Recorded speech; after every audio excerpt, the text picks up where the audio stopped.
Welcome to episode 1 of my forensics podcast. My name is Tegan. I am a senior forensic science major, and this is Jenna. Hi, I'm Jenna. I'm a senior entertainment media major with a minor in public relations. And do you have any background or anything in forensics? Not really. I took one high school class, literally just like forensics. But we kind of just sat and watched like forensic files, and I don't think the teacher was very qualified. So, yeah. Okay. And today we're going to be talking about the Christian Andreacchio case. So Jenna's going to start by giving us the background information that she knows about it. So in high school, when I was taking this forensics class, I was really into like true crime stuff. And I was watching a YouTuber named Kendall Ray, and she did a 3-part like documentary series on YouTube about Christian and his case. And she did it with his family in Missouri. So she went to his like family home and learned about the case directly from the family, not like from she had like preconceived like stuff from online, but she really learned like all the small details from the family. Um, and Christian was 21, I'm pretty sure, and he was working on a boat, and then he came home for like a vacation of some sort from work, and then um died. So the case was ruled a suicide. I believe it was a homicide. There's a lot of little points that kind of stick out to me that would say it's a homicide, like the fact that there was 2 other people in the apartment when it happened, and they both kind of seemed to not know exactly what happened or anything. His girlfriend at the time was asleep during when the gunshot went off, and then didn't wake up for like hours later. The gun had 0 fingerprints on it. There was a bloody towel like stuffed behind a toilet. Kind of looked like it was used to clean something up. I also just generally feel that the way that the investigation was handled was poor. Why do you think that? Whitley and Dylan both they were not tested for gun residue, which until later, and they did have it, but then Whitley says that she was shooting the day before, so that was why she had that. Okay, odd coincidence. There was literally like the blood. There was a bloody towel stuffed behind a toilet. I'm dead. So I then put my bloody towel after I died behind the toilet. I do. That's what I got. Okay. That's what I got right now. All right. So, looking into the case, Christian was 21. He was soon to be one of the youngest towboat captains on the Mississippi River. He was providing Whitley, his girlfriend, with an apartment and a car, so like he was fully paying for their apartment. Oh my God! And they gave him the wrong address, right? You didn't get that far? Maybe. I feel like I remember the cops went to the wrong, because like the apartment complex had like the same address as a different one, and they gave them the wrong one on purpose to like buy them time or something. So he was he was paying for their apartment fully, and he also had bought her car, or given her his like old car. Him and Whitley had been dating for 6 months. And one 6 months thing, God. Something that his parents talked about after everything happened was that there was a previous suicide in his community when he was younger, and his parents have quoted that he had said to them at some point in his life, "If anybody ever says I killed myself, you come looking, because I wouldn't do that." Which, wow. I think is, this is where personal testimony and witness testimony and things like that get a little funky, because I think that if he were to have ever said that, then that would be a very clear indicator that something was wrong. However, You can't prove yourself. Lives change. You can't prove that true. he's said that. And like that was also at a time when he was affected by somebody else's suicide, and you could be like, I would never do that, kind of thing. So that's an interesting quote that his parents have really like fought about, but that was apparently said. And apparently on the night of his death, Dylan, his best friend, said that Christian had found out that Whitley had been cheating on him, and he planned to kick her out of his apartment that night. Some background on Whitley Goodmad. She dropped out of high school to be a hair and makeup artist. She was said to have defaced a photo of Christian and his ex-girlfriend that was still in his parents' house when she like visited. And then after that situation, Christian's parents asked her to like, I think she was like kind of staying in their house, and his parents were like, leave, you're weird and freaking us out. And Christian went with her. So in her being told that she couldn't stay at the house anymore, Christian left with her. She also, after the police were called and everything and the case had kind of started, she denied having Christian's phone and then turned it over to the police like days later. She had also told first responders and friends that she had discovered the body, but then told the detectives that Dylan had found the body. And like Jenna said, hard thing to remember, I guess. Like Jenna said, she said that she also slept through the firing of a .45 caliber handgun. And then Jenna also brought this up. They were tested for gunshot residue a few days later, and it does stay in your hands for quite a amount of time. But her response was that she had been shooting guns the night before, and that's why she had the residue on her hands. And the friends that she said she had gone out with, one friend said this was true, and another said that this was false. So that's part of the case that Makes a lot of sense. just gets a little fuzzy.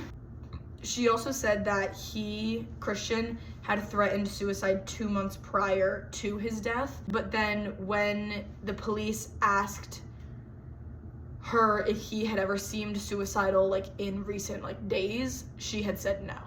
Things about Dylan swearing in terms of the case was he was the one that made the 911 call. His initial statement, like he was on the phone, they said, "What's your emergency?" And his exact quotes was, "We've had a suicide," which this kind of is when people talk about character witnesses and testimonies and stuff like that. And the idea is that any rational human being, if they were to have found a body, their first instinct on the phone would not be to say, "We've had a suicide." It would be, you know, "My friend's dead, my friend shot himself, you know, come save," something like that. But there are people that could also say, "We've had a suicide." According to Dylan, Christian had been arguing with Whitley and had suddenly pulled a gun out at one point in a previous argument. This wasn't specified whether this was like a part of the 2 months prior suicidal comments that Whitley said he had been making. Christian threatened to shoot himself in this situation, and then Dylan took the gun away from Christian, unloaded it, and hid the gun. And then Dylan said that within 24 hours of this situation happening, Christian having calmed down, Dylan gave the gun back to Christian. I would do the same. The last part of Dylan's kind of background regarding the case was that he went to the credit union bank the day of Christian's death. Oh, he did. I remember this part now. Which was the bank that Christian had an account at. Dylan's testimony was that he said he was asked to withdraw all of Christian's money by Christian because Christian wanted to give it to him. And Dylan left the bank without the money because he did not have Christian's PIN number to complete the transaction, which would then suggest that Christian didn't give you the idea to do that because he would have given you the PIN number. Or done it himself. To successfully complete the transaction. So that's some background on the three people, which clearly gave you a little bit more of a memory jog. So that is the background information regarding a lot of the verbal testimonies of Whitley and Dylan and the background information that we have on Christian.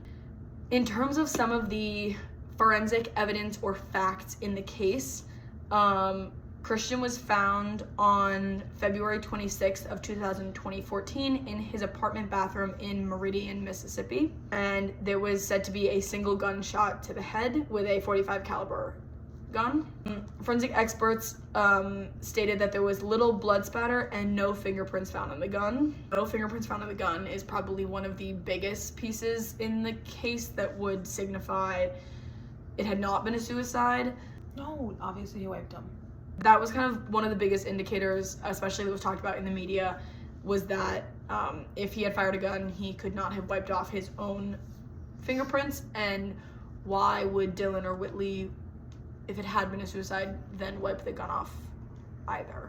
Some testimony from his mother was that he had called his mom about getting Rihanna tickets the morning of his death, which was also a few days into a hitch, which would be like a 30-day work trip on the Mississippi River, being the first mate on the towboat, and came back from the trip. But he had had that phone call with his mom about getting tickets, which would be kind of one of the characteristic indicators that he was not suicidal. The investigation at the crime scene said to have lasted 45 minutes. Here, that's crazy. 45 minutes. Some forensic cases are easier than others, especially depending on how much space you're working with.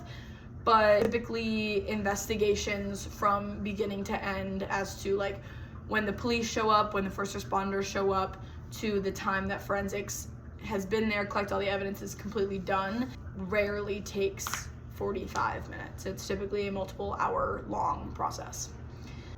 As said before, gunshot residue was tested and found on Whitley and Dylan's hands, but it was tested a few days later because it was kind of viewed to be a suicide right from the beginning, so they weren't really concerned about like finding suspects. Some pieces of evidence or facts about the way that the body was found: he was said to have been face down over the edge of the tub with his upper body in the tub that was then filled with blood, and the gunshot was on the right side of his head. The handgun was also said to have been found pressed between his left thigh and the outside of the tub, which is an interesting aspect in the sense that if you were to fall forward after your body going limp, that would suggest that you were already leaning forward, which would be the way that his body was slumped over.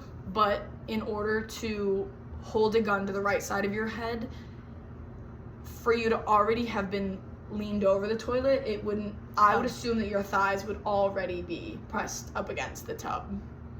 So a gun making it to your opposite side of your body between your thigh and the tub is something that I find interesting. And the bullet was said to have struck the wall on the opposite side of the bathroom, and then the bullet landed inside of the tub, which is just kind of interesting. This is crazy, correct? Like, I'm not, like, this is insane. Dylan nor Whitney were photographed at the scene or afterwards. Again, upon initial investigation of the crime scene, no suspects were taken in for questioning or anything like that. They were just kind of questioned as like the witnesses that had been in the apartment when he was said to have killed himself, but not as like suspects in a murder. The coroner ruled the death undetermined in the beginning, and then after the autopsy, the forensic pathologist did rule it as a suicide. There were also texts referring to Christian putting a pistol in his mouth when he got home, which was said to have come from him because his phone pinged on the towboat. So this would be like an aspect of the scene where like things get complicated and conspiracies kind of go hand in hand, because with whatever cheating was happening or previous mental health issues was happening, the text that was sent from his phone about wanting to shoot himself had to have come from his phone. because it was on the towboat. So not only was it sent at a time when he shouldn't have been in his apartment, but it was indicating he was far away, and like Whitley or Dylan hypothetically would not have been able to send that message. So that kind of leans more towards the suicidal ruling of the case. In 2017, a grand jury heard the case and did not indict Goodman or Swearingen, but according to some of the jurors and some of the forensic experts, they believe that the jurors did not hear all of the evidence that they had in the case. So the parents kind of play into all this was that they were just greatly advocating for their son, that they believed that he would not kill himself. So right from the beginning, the parents believed that he was murdered, and they hired a team of investigators and experts to look at the evidence, and the team that they privately hired concluded it was a murder. This, and again, forensic scientists are supposed to rely on facts, and are supposed to remain an unbiased group of people, but it is interesting that the team of people that ruled it a suicide worked for the state, and the team of people that ruled it a murder were privately hired by parents that had a preconceived notion of what this case looked like.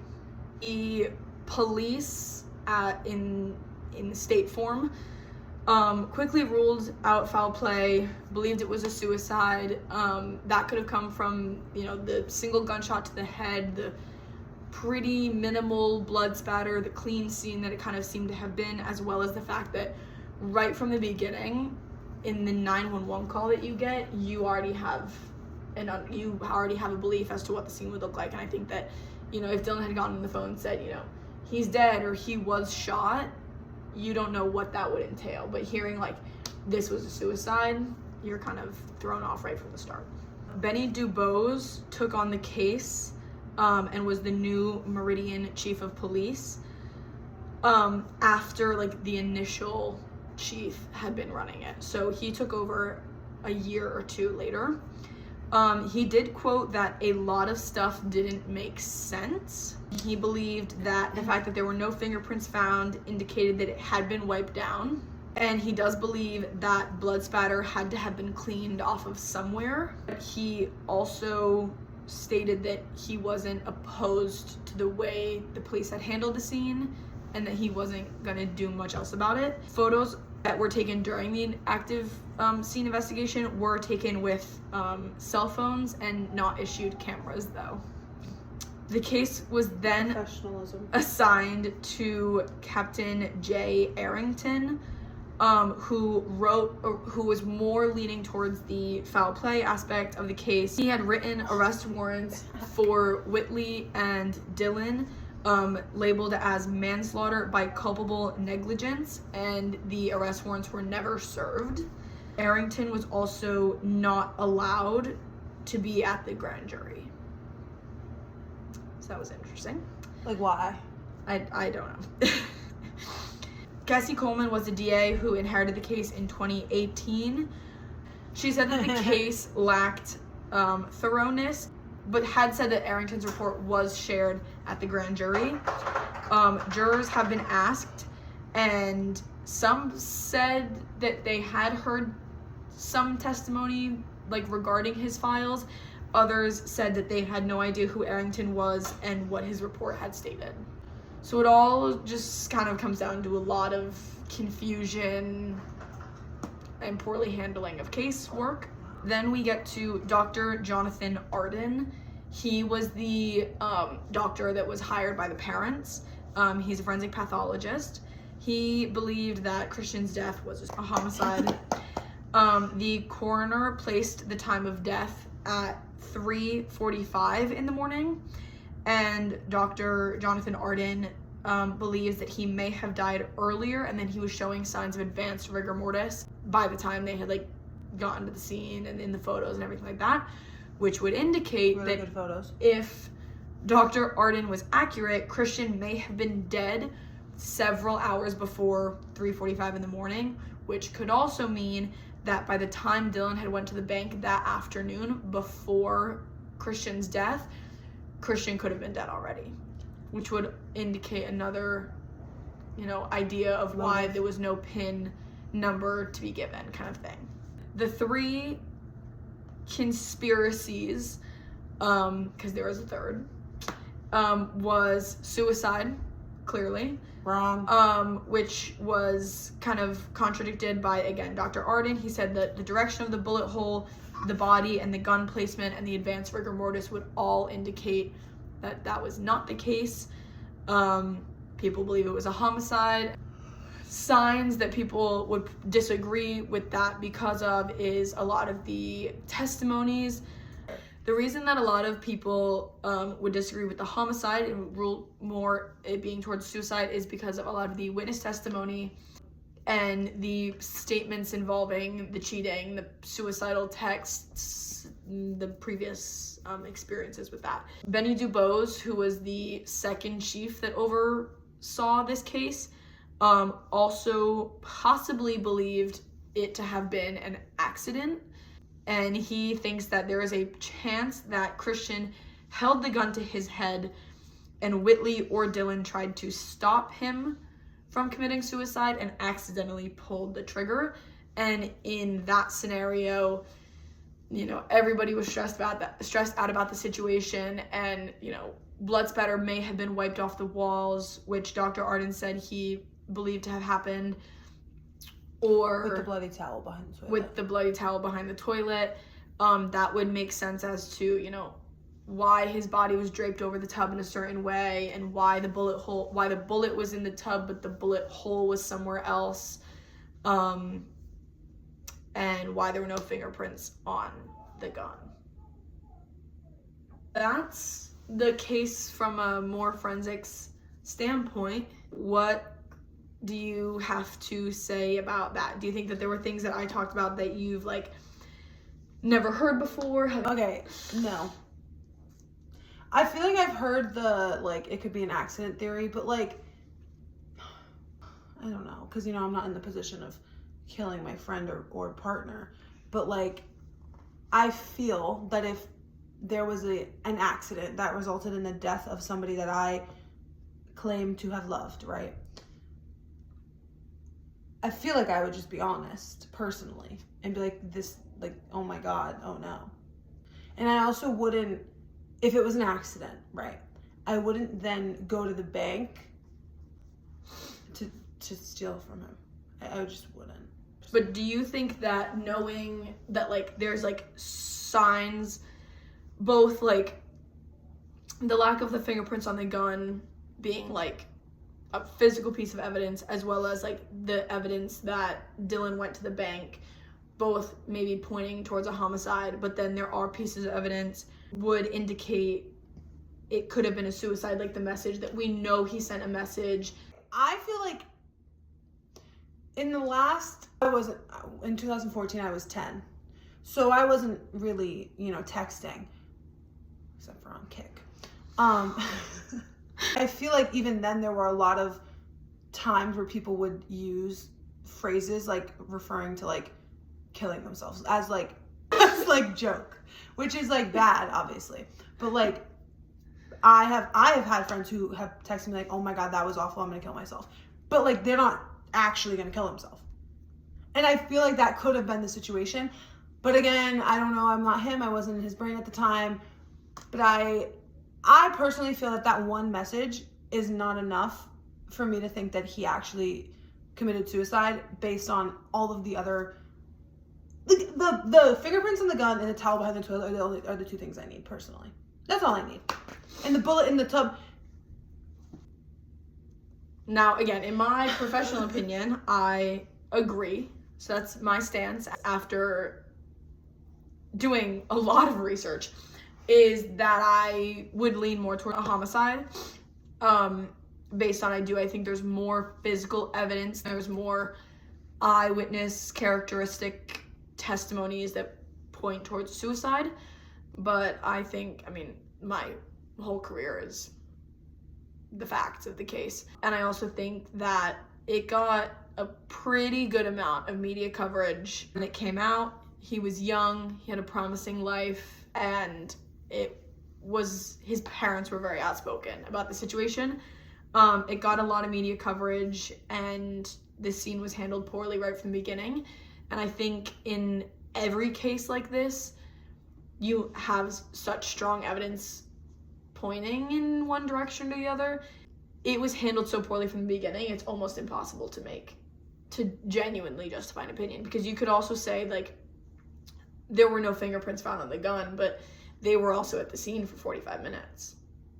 They could maybe not know that because somebody picked up the gun, or maybe when they said there were no fingerprints, they were all smudged fingerprints, or they just maybe they didn't test it because they were like, well, it's a suicide, so it must be his, you know? So it really all depends. I think with the facts that were given, I would agree. I would say that I think it's a homicide, but how do you think, like, the media handled this case? Like, that you consumed your information regarding the case. Like, I think that was handled really well, especially she, like, went to his house and did it was like a mini document. Kendall Ray. The person who I watched the video of. Like, when I found out about this for the first time, she went to his house and she did the documentary with his family.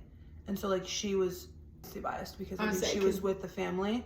So, like, I don't know, I feel like it's hard to find, like, non-biased true crime reporters these days.